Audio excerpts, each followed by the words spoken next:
Langkah-langkah persiapan akreditasi di Puskesmas. Langkah persiapan Puskesmas untuk akreditasi. Bagaimana Puskesmas di Kabupaten? 8 langkah. 1. Meminta pendampingan dari Kabupaten. 2. Lokakarya di Puskesmas, 1 hari. 3.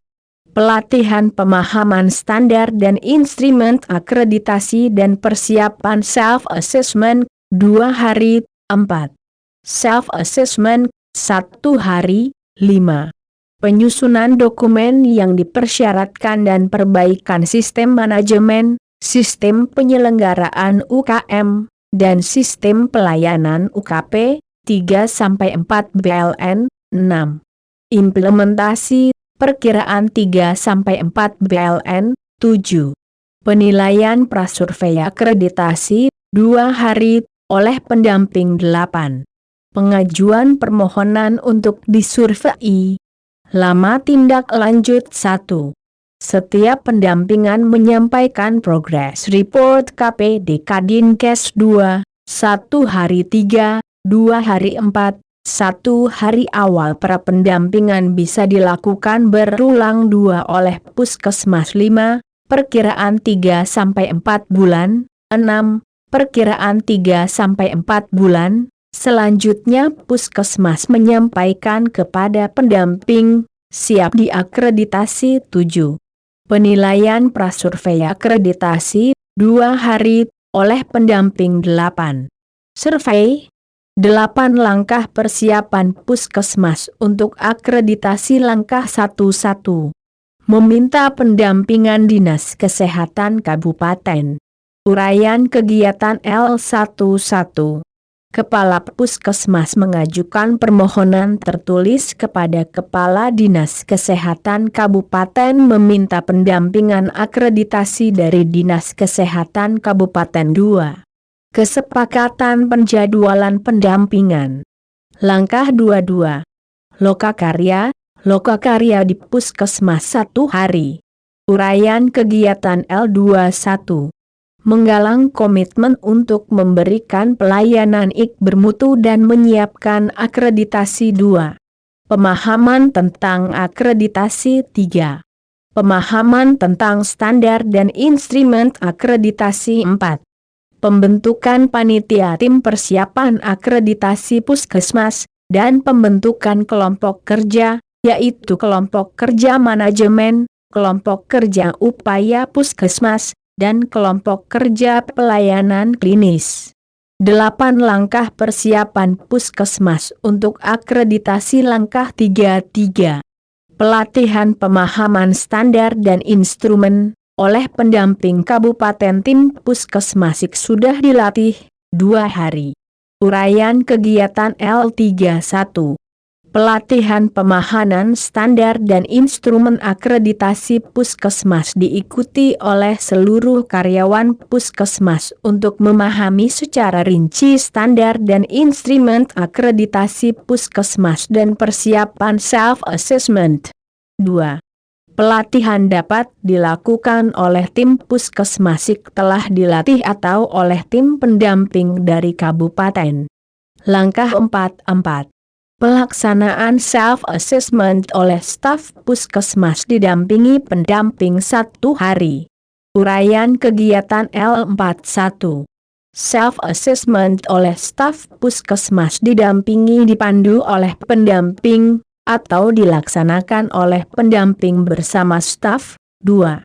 Panitia persiapan akreditasi Puskesmas melakukan pembahasan hasil self-assessment bersama tim pendamping akreditasi Puskesmas dan menyusun rencana aksi untuk persiapan akreditasi. 3. Sebagai modal awal akreditasi Puskesmas. 8 langkah persiapan Puskesmas untuk akreditasi. Langkah 5.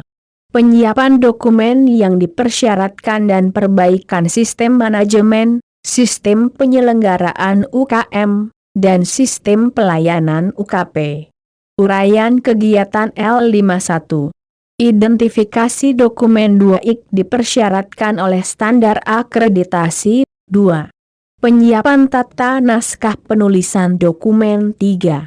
Penyiapan dokumen akreditasi dokumen internal, meliputi surat-surat keputusan, kebijakan, pedoman manual mutu pedoman 2IK terkait DGN pelayanan, upaya, program maupun kegiatan kerangka acuan standar prosedur operasional, SPO, rekaman 2, dokumen SBG bukti telusur, dokumen eksternalik perlu disediakan 4. Pengendalian dokumen akreditasi IK meliputi pengaturan tentang kewenangan pembuatan, pemanfaatan dan penyimpanan seluruh dokumen Puskesmas. 5. Perbaikan sistem manajemen, sistem penyelenggaraan UKM, dan sistem pelayanan UKP. 8. Langkah persiapan Puskesmas untuk akreditasi. Langkah 66. Implementasi uraian kegiatan L61. Pelaksanaan kegiatan sesuai dengan standar akreditasi yang dipandu oleh regulasi internal, dokumen-dokumen IK telah disusun, kebijakan, kerangka acuan, SPO, DSB, 2. Memastikan rekaman proses, bukti kegiatan, dan hasil kegiatan 3. Penyediaan sumber daya untuk implementasi, akan menunjang, 4. Melanjutkan perbaikan sistem manajemen, sistem penyelenggaraan UKM, sistem pelayanan UKP 5. Surveyor harus menanyakan DGN pendekatan sistem, dengan melihat input, proses, output, PDCA Puskesmas jangan hanya mengutamakan UKP. 8. Langkah persiapan Puskesmas untuk akreditasi. Langkah 77. Penilaian prasurvei akreditasi. Uraian kegiatan L71. Penilaian prasurvei akreditasi oleh tim pendamping akreditasi Puskesmas, untuk mengetahui kesiapan Puskesmas untuk diusulkan dilakukan penilaian akreditasi. 2. Tim pendamping akan membuat rekomendasi hasil penilaian prasurvei akreditasi sebagai dasar bagi Kepala Dinas Kesehatan Kabupaten BSSB untuk mengusulkan dilakukan survei akreditasi ke lembaga akreditasi melalui Dinas Kesehatan Provinsi Jatim 3. Penting pendamping telah menyiapkan Puskesmas untuk diakreditasi. 8. Langkah persiapan Puskesmas untuk akreditasi. Langkah 88. Pengajuan penilaian akreditasi. Uraian kegiatan L81. Berdasarkan hasil penilaian prasurvei akreditasi, tim pendamping membuat rekomendasi kepada Kepala Dinas Kesehatan KAP 2. Kepala Dinas Kesehatan KAP mengajukan permohonan survei akreditasi Puskesmas kepada Lembaga Akreditasi FKTP melalui Dinas Kesehatan Provinsi Jatim. Mempersiapkan akreditasi Puskesmas secara efektif. Strategi keberhasilan. Faktor penentu keberhasilan. 1. Dukungan lintas sektor tingkat KAP BSSB 2. Dukungan Dinkes KAP, lintas bidang, lintas seksi, lintas program 3. Effort Puskesmas membangun sistem 4. Tim akreditasi Puskesmas 5. Pendampingan akreditasi Puskesmas, membantu sistem berjalan, PDCA 6. Mempelajari strategi surveyor 7. Kaji banding 8. Masyarakat. Uraian 1.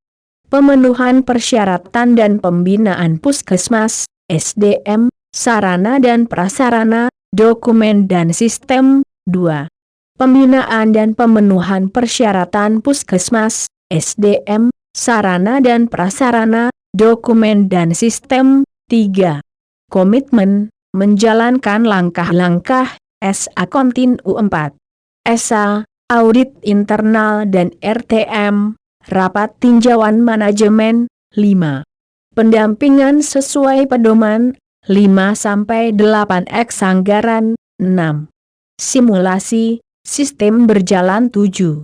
Simulasi survei 8. masyarakat. Akreditasi puskesmas sebagai suatu sistem untuk perbaikan mutu. Semua subsistem memiliki peran untuk meningkatkan kualitas layanan di puskesmas. Melalui instrumen akreditasi puskesmas,